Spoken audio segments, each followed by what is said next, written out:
Please subscribe to the channel. Thank you.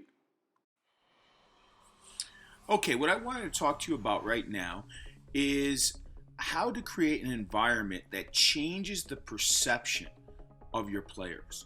It changes the way they look at the game, even though in this case it's still an 8v8 game model game, but because of the constraints, these are task constraints, they're rules that I put in the game that forces the players to take actions that they normally would not take. Now, these constraints that I put in are based upon our game model. I feel that this pushes the players towards the decisions we want to see them make a little bit more in our game model. So let's go over the rules. Right now, if you're going to play the ball across this center line, this yellow line which is marked in the field, it has to be square or back.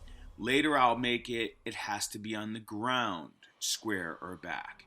If you play this ball across the center line here and it's forward, the only way that counts is if it's finished one touch on goal right here. And then we progress this to now, even on this side, the same two rules apply. Has to be square or back if you're going to cross the center line. If it is going to cross the center line going forward, still a one-touch finish, but now even on your own side, no forward straight balls. Everything must be on an angle. So the reason I feel that this helps our game model, because often we are looking to put the ball behind that back four for the wide player or striker or attacking center mid running on to finish. Also, a big part of our game model is getting the ball in this area. Maybe the winger bounces a 1-2 off an attacking center mid or a striker, drives end line, and plays the ball back or square on the ground for somebody to finish. So even without me having to explain the constraints I put in this game, it is pushing the players to look at the game in a different way. They're perceiving in a different way because of the rules. They're not looking to hit, balls in the air all the way out to the winger over here. Now they're conscious that if they are going to hit a through ball, it needs to be one touch, so it has to be perfect for the time run.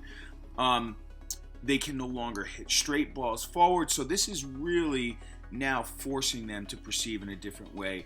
Then we could progress this and add time constraints to continue to change the perception. But these are really valuable tools in coaching. So let's take a look at how this worked today. I'm kind of in the middle of your screen here, but you could see that ball out wide, drives end line, and plays that ball back across goal. Here we go. He knows he can't hit it across the center line, so he tees up a shot, which is fine. Here the ball is played on the same side. You notice the angle passing. Square. Now first time finish. Good, because he crossed the center line. He knew he had to do a first time finish there. Angled passing forward. Angle pass again. And back across the center line on the ground, which was very smart, very good. And that's all game model. Again, angle forward ball, but he couldn't finish it in one touch.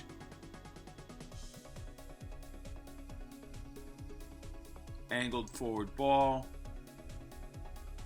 Another angled forward ball. It was a good try with that angled ball right there.